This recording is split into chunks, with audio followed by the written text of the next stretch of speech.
Grating noises from the boot hatch. You can hear these during a test drive. Listen carefully. The C column can transfer the grating noise from the boot hatch to the passenger compartment. You can create the noise easily by pressing the top of the boot hatch on the outside. When the boot is open, the stops on the left and right-hand sides of the boot hatch are visible. Let's begin on the left. Loosen the Y stop on the boot hatch and push it outwards. Now close the boot hatch. The Y stop is pressed against the Y fixture.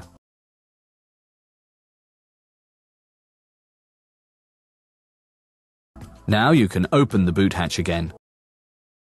Now move the Y stop on the boot hatch slightly further outwards in order to create the necessary preliminary tension. Screw the stop tightly into place. Repeat all of the steps again on the other side. It's important to apply grease at the end. Here is the order number for the lubricant.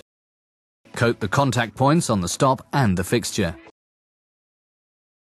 This should eliminate the grating noise.